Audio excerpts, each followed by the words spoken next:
어제 예레미야 35장을 살펴보았고요. 오늘 이제 36장 전반부를 살펴보는데 여호야김 왕 시대에 있었던 두 개의 사건 이야기가 기록되어져 있습니다.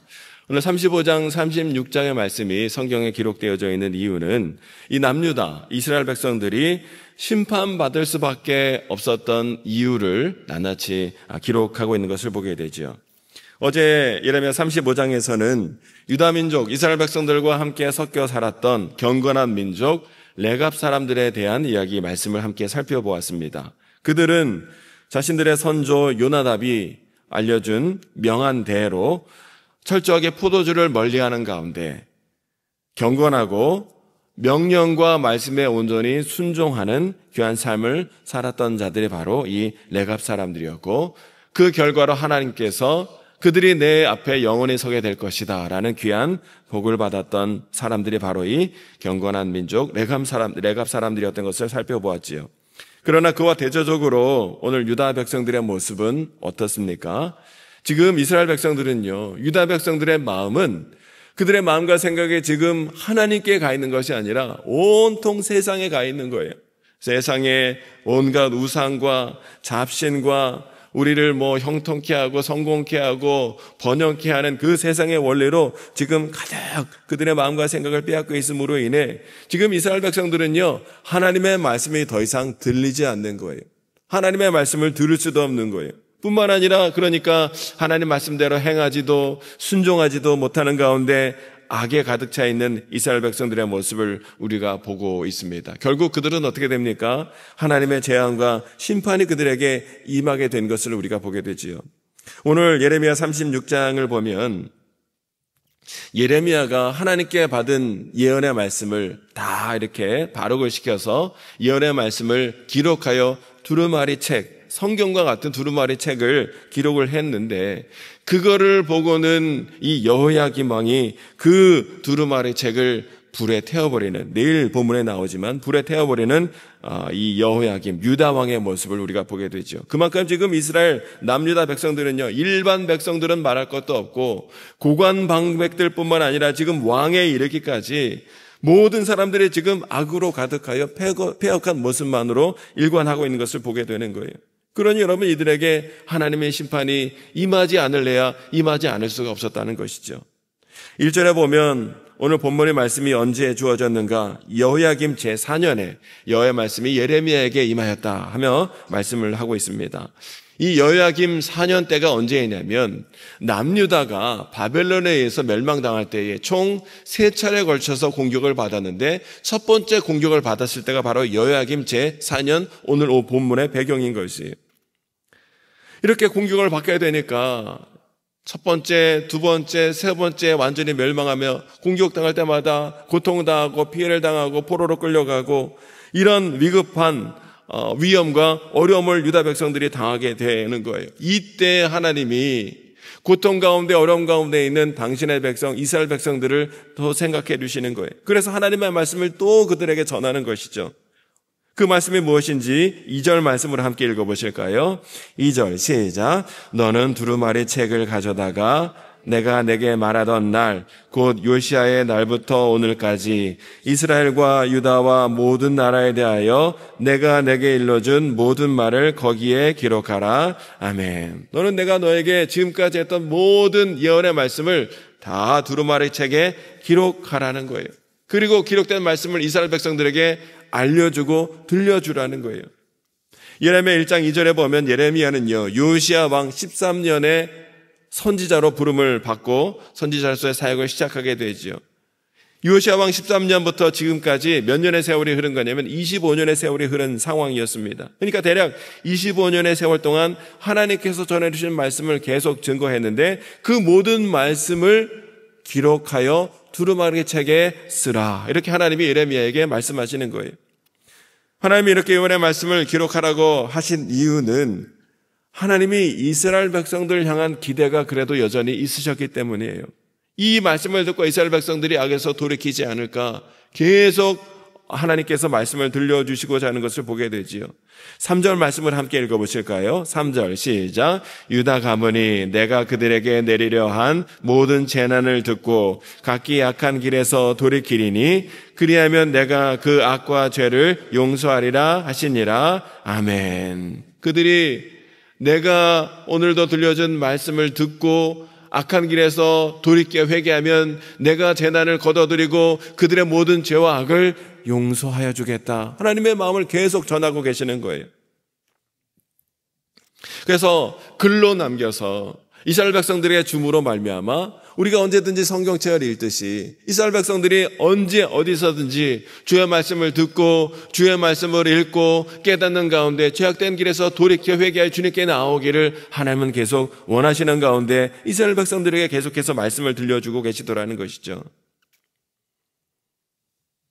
하나님은 그들이 악으로부터 그 마음을 돌이키를 바라면서 예레미야에게 25년간 그동안 끊임없이 하나님의 말씀을 전해주셨어요.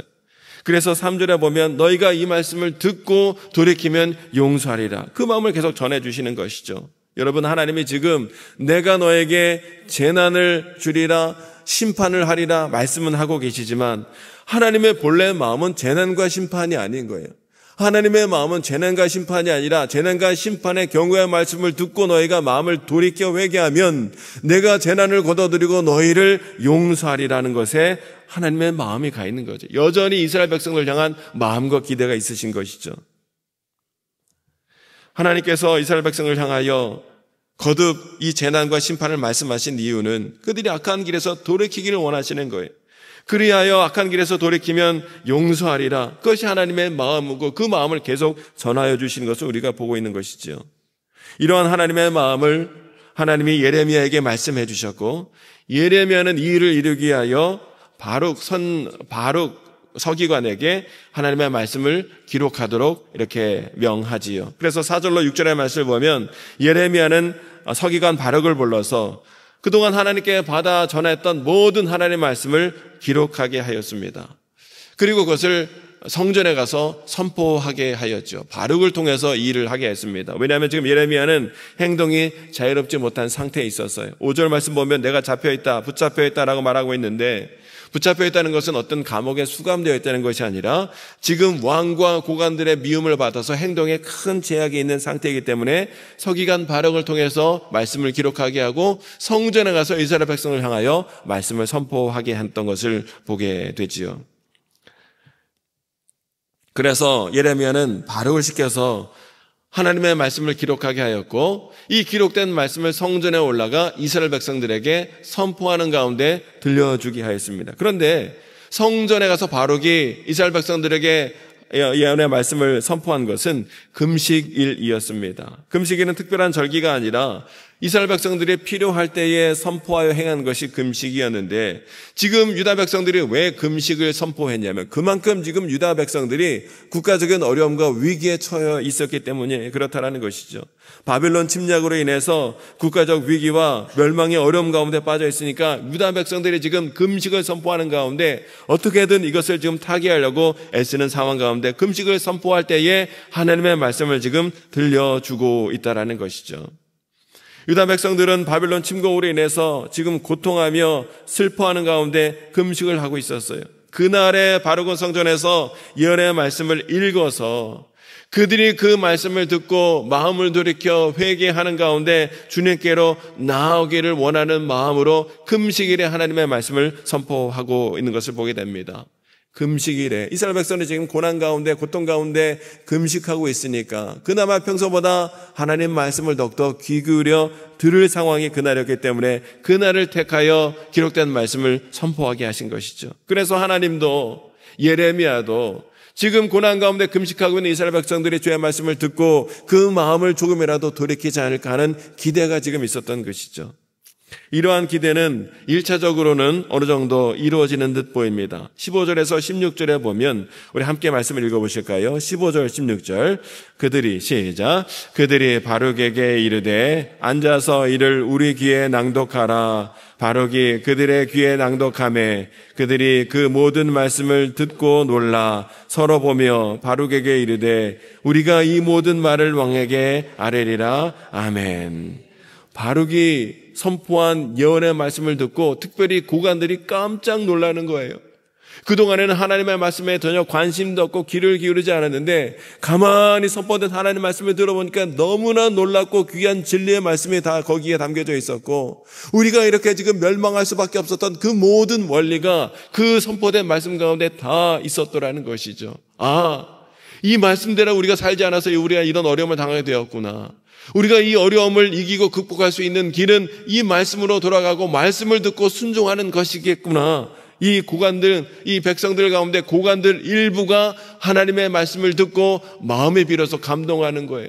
뭔가 회개의 마음이 있는 거예요. 뭔가 모종의 변화가 일부 고관들 가운데 있더라는 것이죠. 그래서 그 말씀, 예레미야 바룩이 읽은 이하의 말씀을 듣고 서기관과 고관 일부 사람들이 깜짝 놀라는 가운데 우리 귀에 다시 한번 그 말씀을 들려주라. 어떻게 이런 말씀을 너가 바로 당신이 기록했는가 하는 가운데 말씀에 관심을 보이며 말씀을 붙들려 하는 것을 보게 되는 것이죠.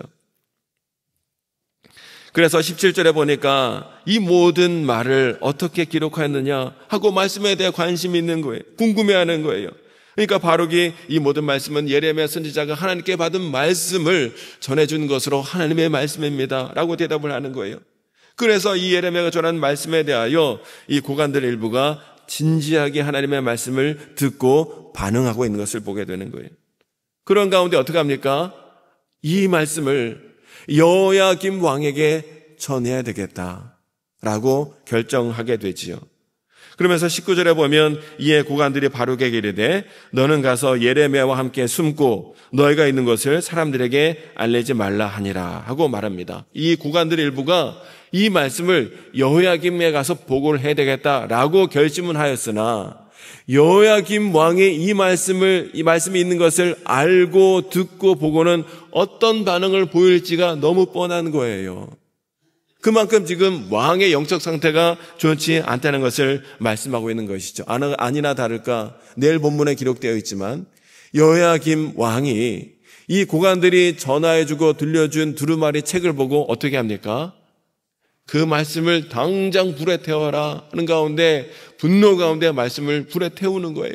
옆에 있는 사람들이 그러시면 안 됩니다. 하나님의 말씀입니다. 그것을 태워서는 안 됩니다. 주변의 사람들이 만류함에도 불구하고 영적으로 어둡고 폐역한 상태에 있던 이 여호야김은 그 두루마리 책 하나님의 말씀을 불에 태우는 가운데 이걸 기록한 예레미야를 당장 잡아들이라 이런 모습, 악한 모습을 보인 것을 내일 본문을 통해서 우리가 살펴볼 것입니다. 전혀 하나님의 말씀이 들리지도 않고 하나님의 말씀에 관심을 보이지 않는 왕의 모습을 보게 되죠. 그래도 감사하게도 선포된 주의 말씀을 듣고 진지하게 반응하고 그의 말씀을 붙드는 일부 고관들이 있었음에 오늘 우리의 소망이 있는 거예요. 오늘 우리는 이들을 주목해야 한다는 것이죠. 오늘 우리는 이 일부 고관들의 모습을 통하여 하나님이 우리에게 들려주신 말씀을 들을 때의 태도가 어떠해야 할지를 깨닫게 되는 거예요. 우리는요, 하나님이 주시는 말씀을 들을 때에 축복의 말씀뿐만 아니라 때로는 우리를 향하여 심판과 책망과 견책의 말씀을 주실 때에 이 말씀을 우리가 어떻게 들어야 될지를 다시 한번 되돌아보게 되는 거예요. 우리는 어떤 말씀이든지 주의 말씀이 들려질 때에 그냥 허투루 듣는 것이 아니라 오늘 나에게 주시는 생명과 진리의 말씀으로 알고 그 말씀을 진지하게 붙들고 그 말씀을 통해 우리의 삶을 되돌아보고 그 말씀을 통해서 깨달을 것 깨닫고 죄의 모든 자리에서 돌이키는 가운데 하나님께 나아가는 은혜가 말씀을 통해서 있어야 될 줄로 믿습니다. 우리는 말씀을 들을 때 늘 두렵고 떨리는 마음으로 주의 말씀을 귀담아 들으며 우리의 심령 가운데 말씀을 붙들어야 한다는 거예요. 그 생명과 진리의 말씀이 우리의 심령 가운데 있어야 우리의 삶에 회복이 있고 역사가 있는 것이지, 생명과 진리의 말씀이 없고 세상에 온통 호탄한 것으로 가득 차 있다면 우리의 삶 가운데 어떠한 역사와 능력과 회복이 나타나느냐 나타날 수가 없다라는 것이죠. 오늘 여러분의 심령 가운데 지금 무엇이 가득 차 있습니까? 진리와 생명의 하나님의 말씀으로 가득 차 있습니까? 아니면 세상의 온갖 걱정, 근심, 두려움으로 가득 차 있습니다. 이 시간 간절히 기도하기는 여러분의 심령 가운데 세상의 허탄한 것들은 다 떠나가고 생명과 진리 대신 능력의 말씀으로 가득 차 있는 가운데 말씀으로 붙들린 된 삶을 살아가는 저와 여러분 모두가 될 수 있게 되시기를 주님의 이름으로 축원합니다. 오늘 고관들은요, 그냥 하는 소리려니가 아니라 진지한 말씀으로 이 말씀을 붙들고 반응하고 있더라는 거예요. 예레미야가 그동안 오랜 세월 동안 25년 동안 하나님의 말씀, 심판의 말씀을 계속 전했음에도 불구하고 이스라엘 유다 백성들은 모두가 하나같이 말씀에 귀를 기울이지 않은 거예요. 한 길로 듣고 한 길로 흘려보내는 거예요. 그런데 바벨론에 의해서 나라가 침공당하고 고통당하고 고난 가운데 있으니까 유다 백성들이 금식을 선포하는 가운데 있었으나 그 가운데 선포된 주의 말씀을 듣고도 주의 말씀에 진지하게 반응하는 자는 극히 일부였다는 거예요. 다른 사람들은 금식을 선포하고 기도하는 가운데 있었으나 전혀 이 말씀이 들리지도 않았다는 것이죠.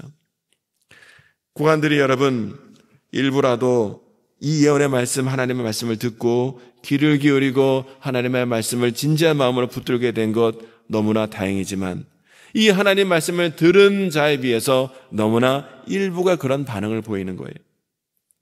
어느 시대 때나 하나님의 말씀을 듣고 깨닫는 가운데 하나님의 뜻대로 살아가는 자는 언제나 극소수였습니다. 노아 때도 그랬고요. 소돔과 고모라 때도 그랬고요. 이스라엘이 심판을 받을 때도 그러했지요. 그리고 마지막 때에도 적은 무리만이 하나님의 말씀, 심판의 경고를 듣고 깨닫는 가운데 마음을 돌이켜 하나님께 나아가는 자, 영원한 생명을 얻을 자도 극히 적을 수밖에 없더라는 것이죠. 여러분, 이 땅 가운데 마지막 때에 모든 것이 하나님의 말씀대로 이루어질 줄로 믿습니다. 심판이 선포되어 있기 때문에 이 땅 가운데 마지막 때 반드시 심판이 이 땅 가운데 이루어지려는 것을 우리는 기억해야 된다는 거예요. 그러나 그 심판이 지금 여전히 이루어지지 않고 당장 이루어지지 않고 미뤄지는 것은 한 사람이라도 더 구원하기 원하시는 하나님 아버지의 마음이 있기 때문에 지금 심판이 지연되어 있을 뿐이지 심판이 이 땅 가운데 이루어지지 않는 것은 아니라는 거예요. 하나님의 말씀은 1.1학이라도 변개함이 없고 반드시 이루어지는 것이 하나님의 말씀이라는 거예요. 여러분, 풀은 마르고 꽃은 시드나 우리 하나님의 말씀은 영원히 서게 되는 줄로 믿습니다. 때문에 이 땅 가운데 반드시 심판의 때가 있다라는 사실을 우리가 기억하는 가운데 우리가 그 심판의 때가 크고 두려운 날이 아니라 기쁨과 축제의 날이 되기 위해서는 오늘 우리가 하나님의 말씀을 붙드는 것, 그것이 바로 마지막 때 우리가 기쁨으로 주님을 만나는 때가 될 수 있는 유일한 방법이다라는 사실을 깨닫는 가운데 그동안 우리가 하나님의 말씀을 그냥 의례적으로 한 귀로 듣고 한 귀로 흘려보내는 우리의 신앙의 모습이 있었다면 다시 한번 오늘 이 일부 구간들의 모습처럼 우리가 어려운 고난 때에 들려주신 주의 말씀이 내 귀에 심령 가운데 들리는 축복이 저와 여러분들에게 있기를 원하고 그 말씀을 진지한 태도로 붙들고 말씀을 우리 심령 가운데 확 붙들므로 말미암아 살아 역사하시는 말씀의 능력으로 망가지고 넘어지고 무너진 모든 것들이 다시 한번 말씀의 능력으로 놀라운 회복의 역사를 이뤄갈 수 있는 은혜와 기쁨이 말씀을 진지하게 붙들며 살아가는 저와 여러분의 삶의 자리 가운데 오늘도 임하게 될 줄로 믿습니다. 오늘도 힘들고 어려운 고난의 때이지만 오늘 우리 삶 가운데 들려주시는 주의 말씀을 붙들므로 말씀을 통하여 놀라운 회복의 은혜와 역사를 이루어가는 저와 여러분 모두가 될 수 있기를 원하고 하나님 주의 말씀에 들리는 축복이 내 귀에 있게 하여 주시고 주님의 말씀을 우리의 심령으로 강하고 담대하게 붙들 수 있도록 인도해 주시고 살아 역사하시는 주님의 말씀의 능력으로 우리의 삶에 당한 여러 가지 문제와 아픔과 망가지고 무너진 모든 것들이 온전히 회복되어지는 역사를 하나님 누릴 수 있도록 주님 말씀으로 인도하시고 하나님 역사하여 주옵소서. 우리 기억하며 기도하시고 우리 모든 기도 제목을 주님께 맡기며 간절히 기도하는 이 시간이 되길 원합니다. 우리 주여 많이 외치시고 성령 하나님 함께해 주시고 말씀의 은혜와 능력 가운데 거할 수 있도록 주님 인도하여 주옵소서. 간절한 마음으로 기도하시고 우리 모든 기도 제목을 주님께 맡기며 간절히 기도하길 원합니다. 함께 기도하겠습니다. 주여